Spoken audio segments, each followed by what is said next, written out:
world is focusing on you today. The attention of the people is focused on you today. Huh? Praise the Lord. Karong buntag anita sa pulong si Ginoo, and we are going to study a part of the book of Proverbs this morning. Proverbs chapter 31, that's the last chapter of the book. In verses 10 to 11, and then we'll read also verses 28 to 31. He said, an excellent wife who can find, for her work is far from jewels. The heart of her husband trusts in her, and he will have no lack of gain.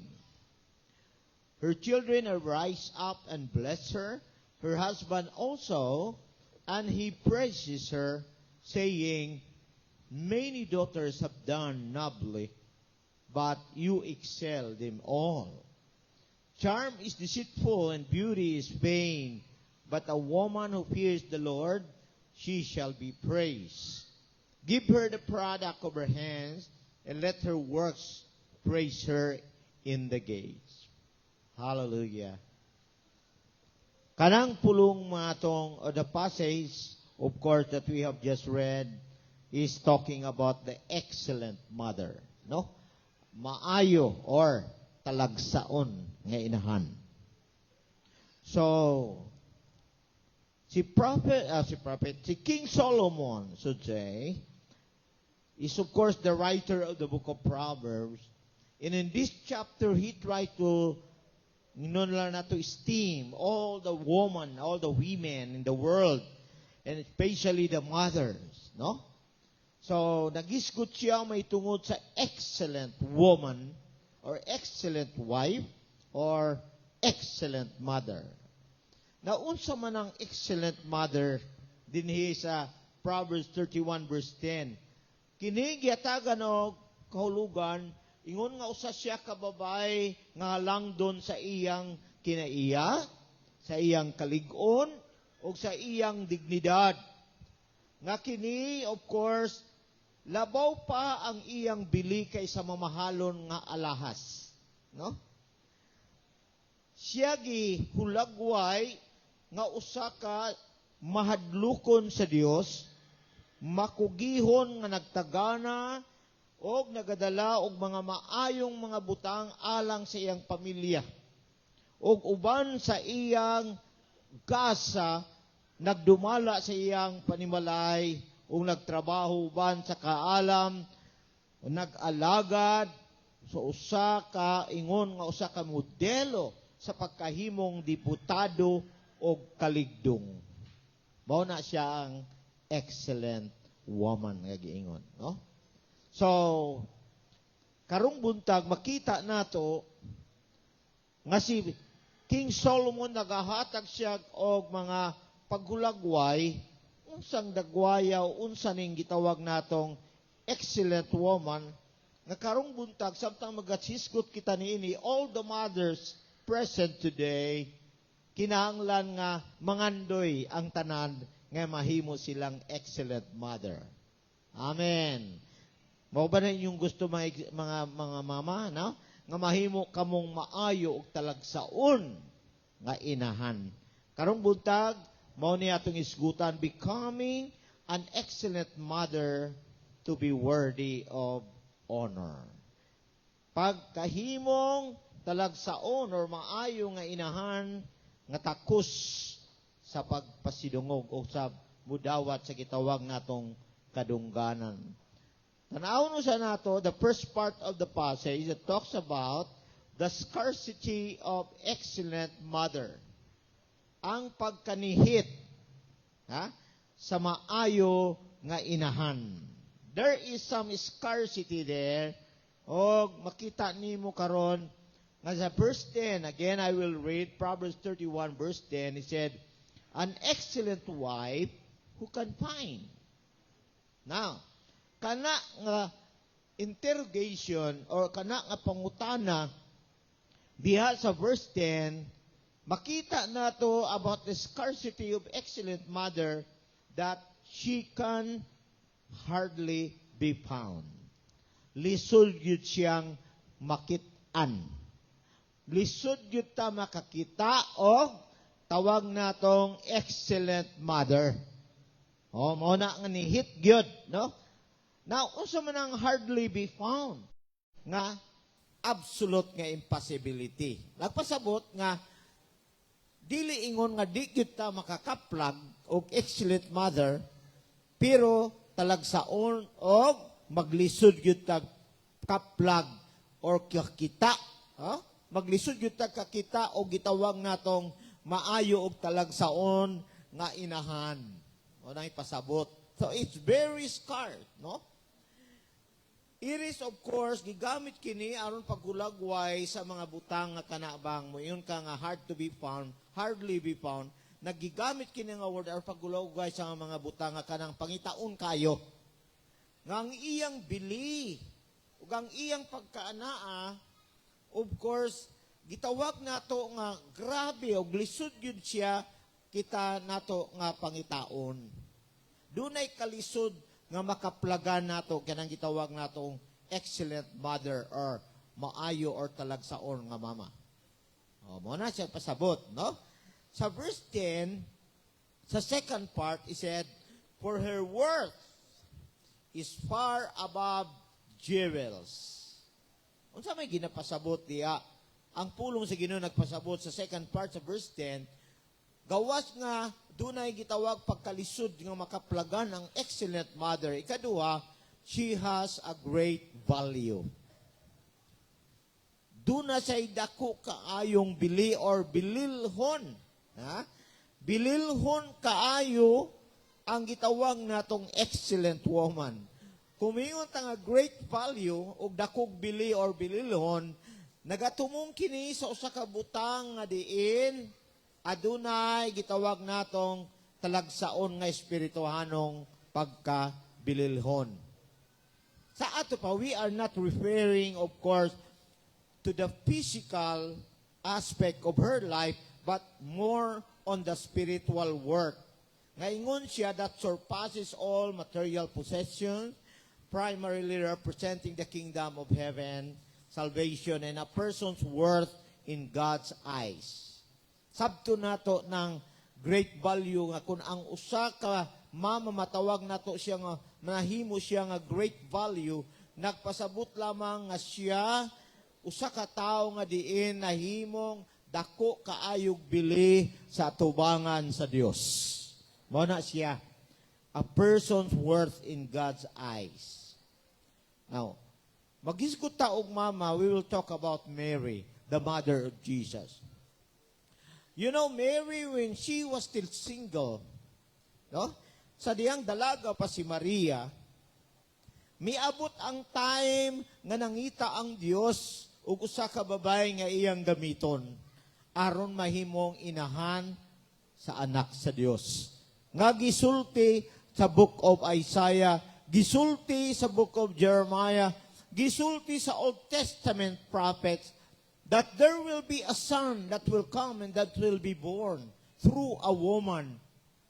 Perting pinangita ay, nangita ang Diyos, of course, and all the women in the world nga nakaplagan niya, mao si Maria. So Mary can be considered an excellent woman. Kaya kung dili pa siya excellent woman, di yun siya gamiton sa Ginoo. No? Dili siya pilion sa Ginoo to be the mother of Jesus on earth. So, kung imong tan-awon nga talagsaon gyud kaayo, no? Nihit og lisod gyud kaayo pangitaon ang gitawag natong excellent woman. Ikaduhang kamatuoran diri karon about becoming an excellent woman to be honored. Makita nato ang character, the character of excellent mother.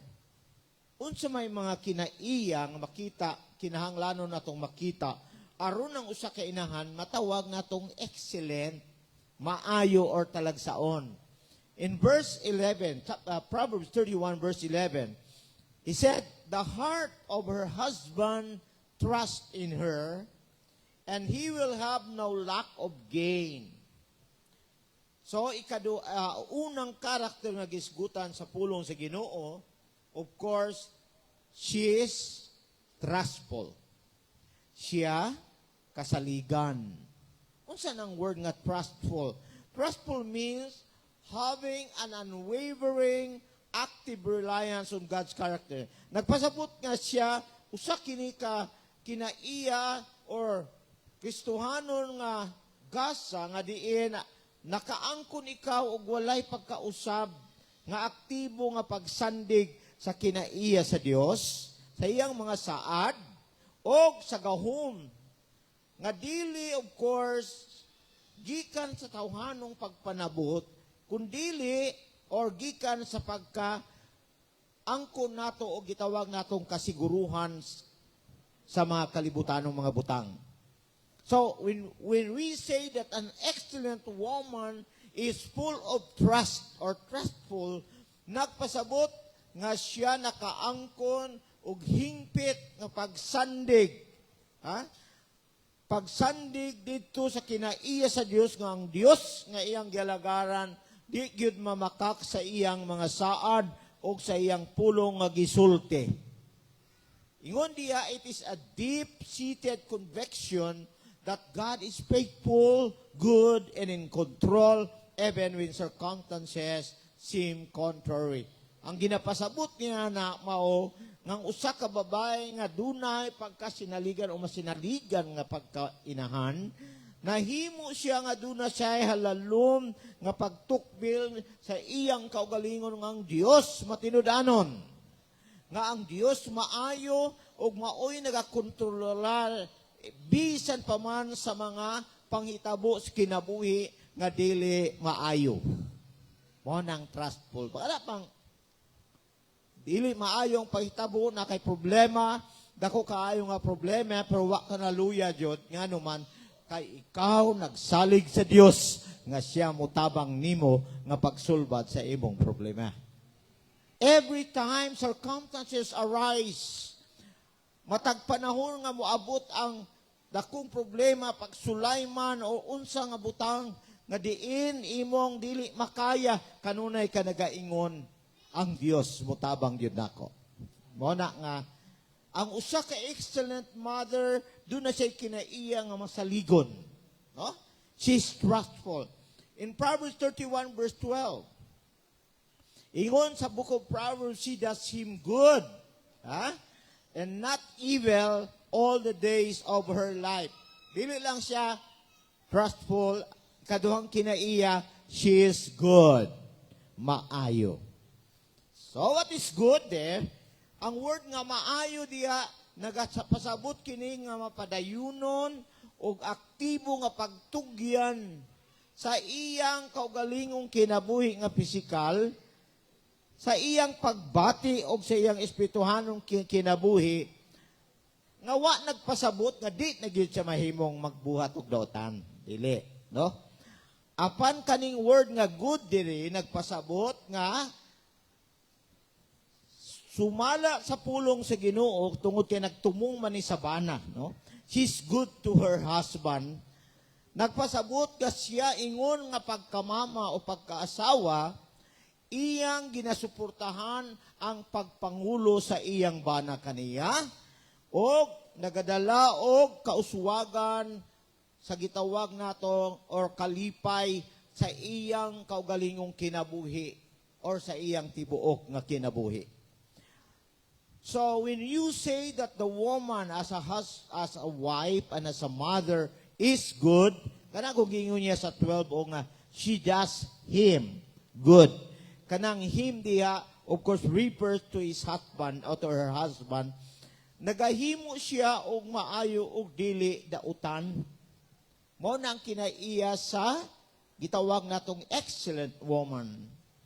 She supports, no? She tried to lift up his husband in his leadership so that he can have a strong leadership in the family.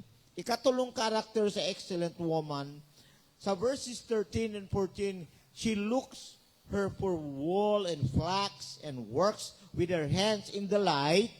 She is like merchant ship. She brings her food from afar. She is, ito primero, trustful. She is good. Ikatulo, she is diligent. Siya kugihan or makugihon. Ang excellent woman has that characteristic nga makugihon. Kana kugihon siya o nga nangita siya og wall. Ha? Sa nina and works, nagatrabaho siya sa iyang kaugalingong kamot uban sa kalipay. You see? So, ang diligent nga word, nagpasabot kini, it is a steady, earnest, and energetic application of effort towards a task. Kana bang pag-aplikar, paggamit sa imong kusog, paggamit of course sa imong talento, sa imong hiyas, alang sa pagbuhat sa usa ka buluhaton. Alright? Nga kani, nagsukad sa pagkamatinud-anon o sa iyang pangandoy nga siya makahimong makahimaya o makapasidungog sa Ginoo. Nagpasabot kini sa, naglangkob kini sa mapadayon nga pagtrabaho o makugihon nga paghatag pagtagad sa iyang mga buhat o sa iyang espirituhanong kinabuhi nga diin kasukwahi kini sa gitawag natong pagkatapulan. In short, ang usa ka excellent woman dili tapulan. Everybody say dili tapulan. Mao nang kasukwahi sa bakugihon, no? Sa diligent. So, an excellent woman, according to the book of Proverbs, nga siya, makugihon, maningkamot, mangita sa kalanon, mangita sa isulot, sa ibiste, sa iyang membro sa iyang mga pamnimalay. Mo na description ni King Solomon sa book of Proverbs. Ikatulong nga characteristic sa usa ka excellent woman. In Proverbs 31 verse 20, he said, she extends her hand to the poor, and she stretches on her hands to the needy. Iyang ginatuyod kuno ang iyang kamot ngadto sa mga pobre. Unsa sa laing word sa pobre? Ha? And ingon siya, ginatuyod niya iyang mga kamot ngadto sa adunay pagkinahanglan. Ikaupat na characteristic sa usa ka excellent woman to be honored, she is generous. Usa siya ka manggihatagon. Manggihatagon. What is generous again? Kung mayon kita nga generous, kanang malipayon o walay kinaugalingong kinaiya o siya voluntaryo nga nagabuhat. Nagahimo sa pagpaambit sa tanan niyang resources, sa tanan niyang kuhaanan, sa iyang pagkinahanglan, sa iyang panahon, sa iyang paghigugma, nga kana siya nga babae o inahan, nagapakita sa kinaiya sa Dios o sa pagsakripisyo ni Ginoong Hesus, nga bisan si Jesus, iyang gihatag iyang kinabuhi alang sa madunay pagkinahanglan. So, ang usa ka generous mother, ginapasabot lamang kini nga iyang gikopya ang gihimo ni Jesus. Gikopya niya ang gihimo ni Jesus alang sa mga taong adunay pagkinahanglan. So through the life of that excellent woman, ginahimo pud niya ang pagkamanggiatakon because the Lord which she served, ang Ginoo nga iyang gialagaran, usaman kamanggiatagon. It is of course, ginapakita niya sa iyang paagis pagkinabuhi nga siya gayud generous o manggiatagon. Dili lang kay nagapakitang tao ra siya o kani naglangkob kini sa gitawag natong pagsakripisyo niya sa iyang pagkamanggiatagon. Kumayon kita nga nagsakripisyo siya tungod kay usahay, bisan siya dunay pagkinahanglan, she is always ready to give to the needy, supporting the ministry, and extending grace without expecting some return for her. Kana ba yung unanan, no? So, an excellent woman, when she gives, wa siya nagpaabot nga balusan siya. Pero, bisan pag wa siya nagpaabot nga balusan siya, kabalumang yun siya nga naagid siya panalangin nga badawat gikan sa Ginoo sa iyang pagkamangyatagon. So these are the character of an excellent woman nga gisgutan or excellent mother nga gisgutan sa book of Proverbs or ni King Solomon. If you remember Hannah, si Anna. Si Anna nga inahan ni Propita Samuel, makaingon yun ko nga naagid siya ani tanan nga kinaiyahan sa excellent woman. Kabalo mo nga no?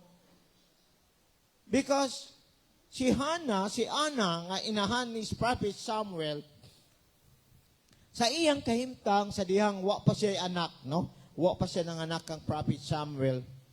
Pertigyo niya ka kugihan. Usa siya kababay nga nagsaligyod. Nagit siya complete trust to God.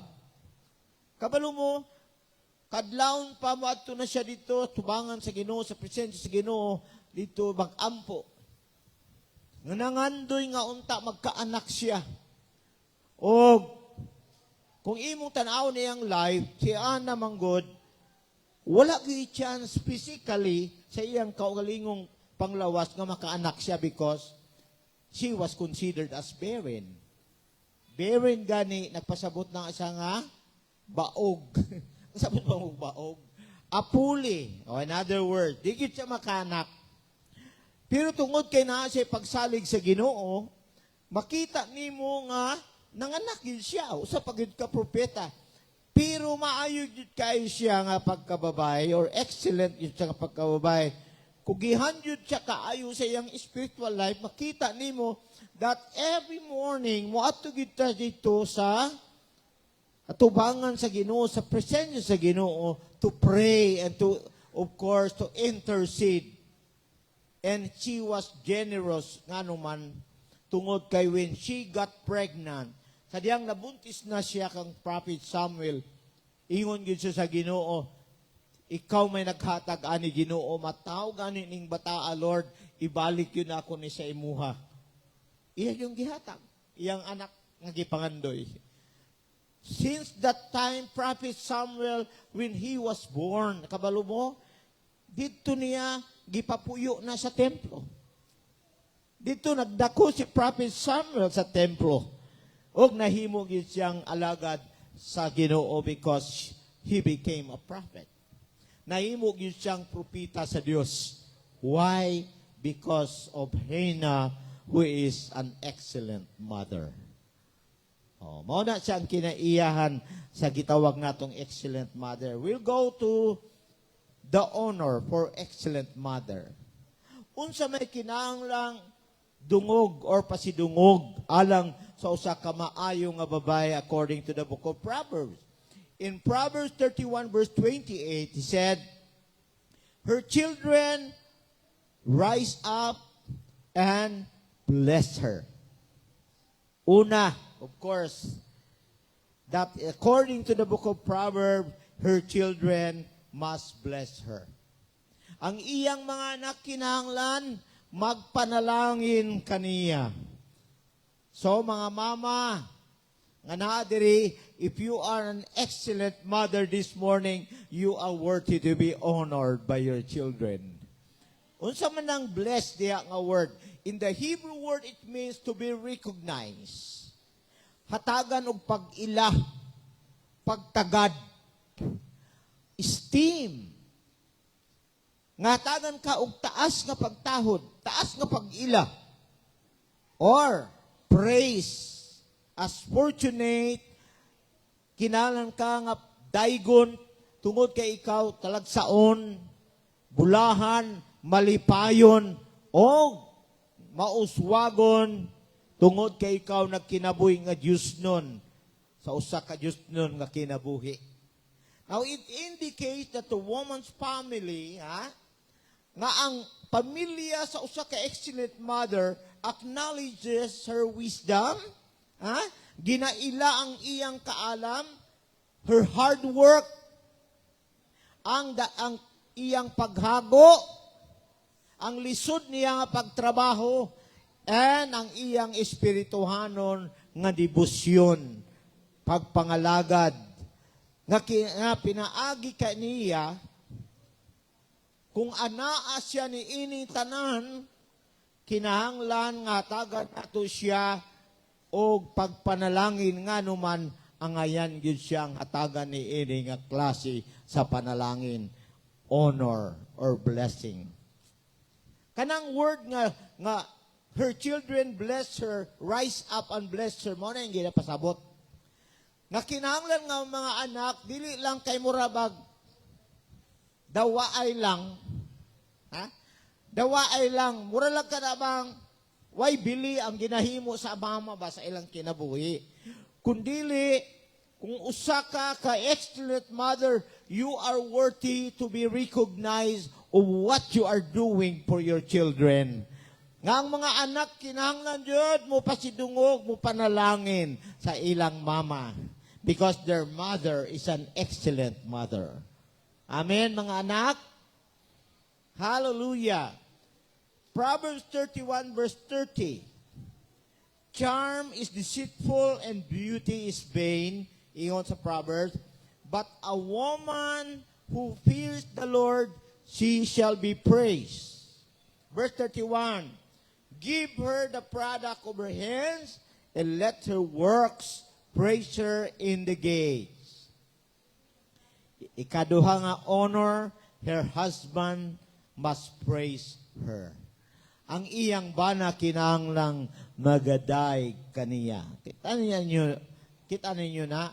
So, unsa may ginapasabot na praise diya, it means that a woman of character be publicly honored for her hard work, wisdom, and fear of the Lord.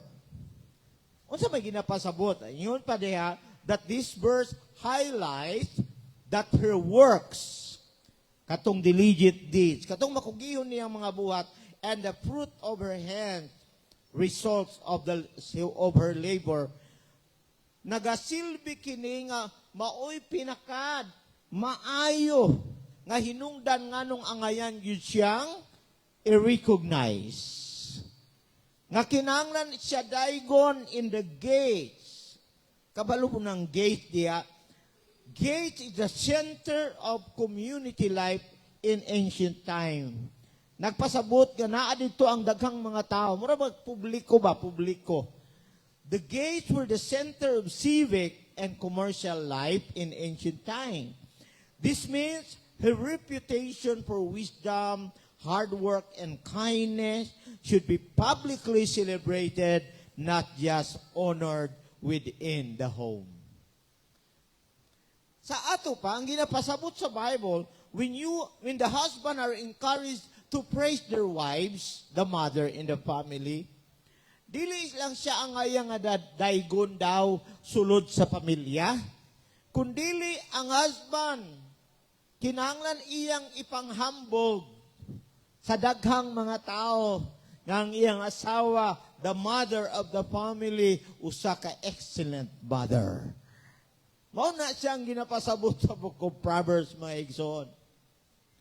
Now, if you will remember Elizabeth, the mother of John the Baptist, aron di mo kalimot, inahan ni Juan Bautista, nauna manggudtog kabuntis si Elizabeth, igagaw ni Mary nga mama ni Jesus. And there was a time that Mary visited Elizabeth when she knew that her cousin was pregnant. No? Ang boto, nakabalo, nakainom doon pa ba mo ani? Nga story. So, miadto si Mary dito sa balay ni Elizabeth. Pag-abot niya dito sa balay, nakitaan siya ni Elizabeth. What was the declaration of Elizabeth about Mary? Ha? Ginapangadji na nato sa una. Ingon pa si Elizabeth, Hail Mary, full of grace. The Lord is with thee. Ingon siya, Blessed art thou among women. Blessed is the fruit of thy womb, Jesus. Muna siya, muto nga nung ihimong pangadjion na. Wala ko kapasabot, ana. Pero that is biblical declaration of Elizabeth about Mary, that we talk about Mary in the first part of our message, that she can also be considered as an excellent mother. Mary was praised by Elizabeth, not only in their home, but of course, in the home of John the Baptist. Dili lang sa sulod ba, sa panimalay, pero hangtod sa gawas sa panimalay, si Mary gihimong giday pag-ingon ni Elizabeth, Hail Mary. Kasabot mo ng Hail Mary, H-A-I-L. Ha? Maghimaya ka, Maria. Yan siya. Napuno ka sa grasya, ang Ginoo anaa kanimo. Yan siya, bulahan ka sa babae nga tanan, bulahan usabang bunga sa tiyan mo nga si Jesus. The blessedness of Mary was declared publicly, ug mao na ginapasabot ni King Solomon pag-ingon niya nga ang mga bana kinahanglan nga ilang daygon ang ilang asawa. Where? In the gates. Where people are. Where many people are. Nga kinahanglan ang honor, dili lamang i-honor ang atong mga excellent mother within the family members, apan ipanghambog, ipanabi ng inyong mama excellent. Ang uban lahi man. Lahi man. Kay dili man pagdaig ang ilang ipanabi. Katubang makita nila nga mga diferensya. Ayaw to. Normal na yun ang mga mama nga naagyoy apan diferensya. Pero in the motherhood aspect, in the aspect of motherhood, kung makita nimo nga ang mama nimo is really excellent, ang ayun siyang ipanghambog, pang daigon or daigon in your neighborhood. So, those are what the Bible is saying about the excellent mother. Kabalo ba mo, an excellent mother is rare. Muna ito na ito ang karubutag. Pangitaunon ang mga excellent mother. Nga diin ang ilang bili mas dako pa kaysa bililhon nga bato. O kining mga mama nato nga excellent, nagabilin og kabilin. They are living a legacy that outlasts her life. Meaning, nga bisan kung mutaliwan na atong mama, unya namatay siya having that excellent character, magpabilin gyud na siya. No? Maghisgot na ganita, muyon gyud ta maayo gyud si mama. Talagsaor gyud si mama, no? Mo na ginapasabot.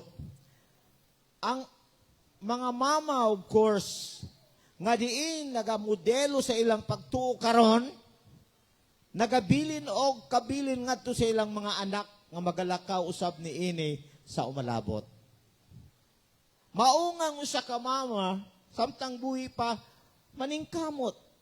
Ingon pa sa book of Proverbs, nga mahimo siyang maayo, kasaligan, kugihan.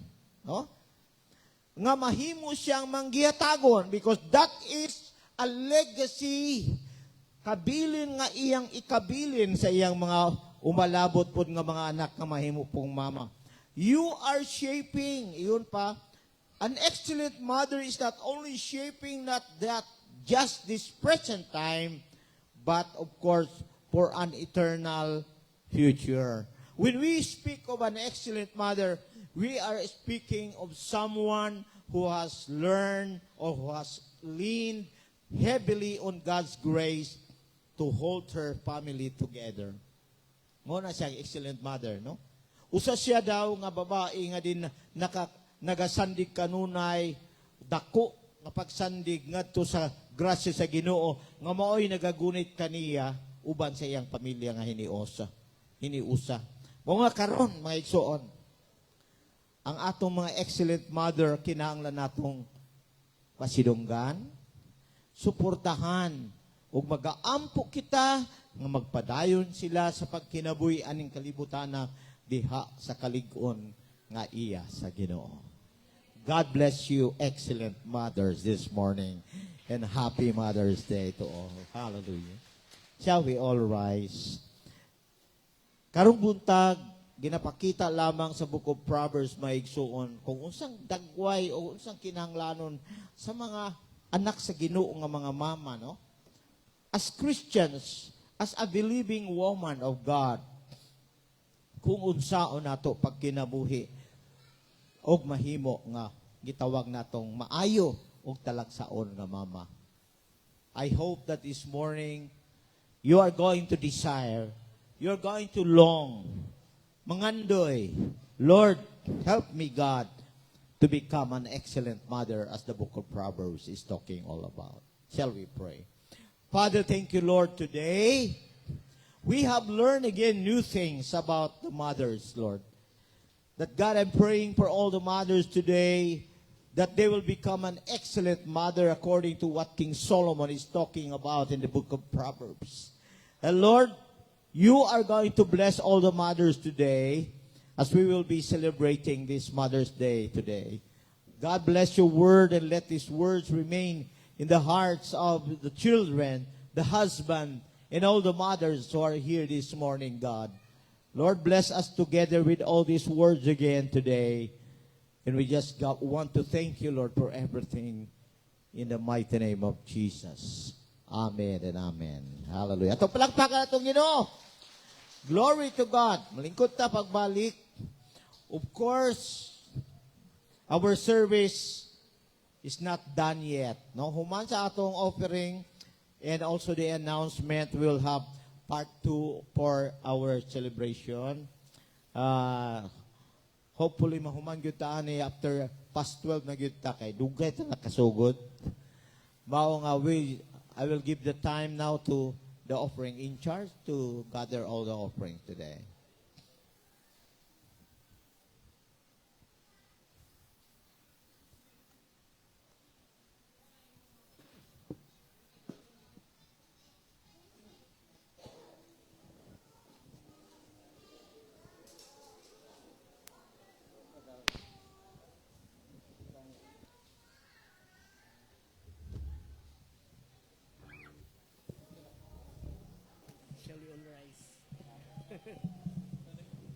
Hallelujah.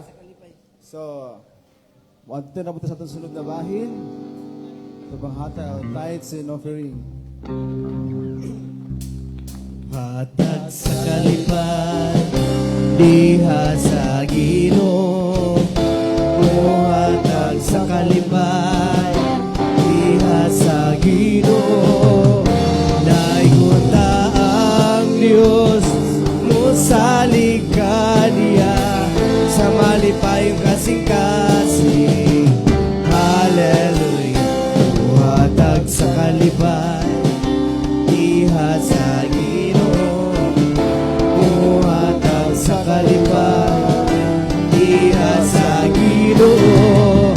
Dayon na ang Diyos, musalig ka niya sa malipayong kasing-kasing. Hallelujah. Dayon na ang Diyos, musalig ka niya sa malipayong kasing-kasing. Hallelujah. Ako na. Amahan ang malangit nun, ang mukhang ipasalamatan, Father God, Lord. Ang mukhang ginadahig, pasilunggan ng mga ngalan ng Ginoong Diyos, Lord. Kami, Father God, among ginabalik, Ginoo, Lord. Among kinapulo, among halad, diya kami, Father God, Lord. And just want to thank you, Father God, Lord. Salamat, Ginoo, Amahan, sa imong protection sa tibok si Mana, O God. Salamat, Ginoo, sa nindot na panglawas, Father God, Lord. Mga watian, Father God, Lord, nangaayo, Ginoo, Diyos. Lord, we thank you, Father God, Lord. Salamat, Ginoo, sa provision ng mga Father God, Lord, kanunay, sa mga gastuhon, mga needs, Father God, Lord, sa matag adlaw, Father God, Lord. Ginoo, ikaw, Ginoo, nag-provide ka naman, Father God, Lord. Father God, we thank you, Jesus. Salamat, Father God, Lord. Ikaw, Ginoo, mag-continue ka naman protection, Father God, Lord, sa mga pag-adlaw ng mga bulahaton, sa mga trabaho, Ginoo, Diyos. Father God, Lord, ikaw, Ginoo, mag-amping ka naman, Father God, Lord. Ikaw, Ginoo, Father God, Lord, maghahatag, Father God, Lord, Ginoo, Diyos, kalinaw, Father God, Lord, peace sound in mind, Father God, Lord, sa mga panginahanglan, Father God, Lord, ikaw kami katuo, ikaw magapanalangin ka ng Father God, Lord, mag-awas-awas, Ginoong Diyos, sa amutag sa pamilya, Father God, Lord, we thank you. Salamat, Amahan, sa iyong pulong, Ginoong Diyos, sa mga nidayig, pasalamatan, dungog, himaya, kanimo lamang, Jesus. Amen and amen.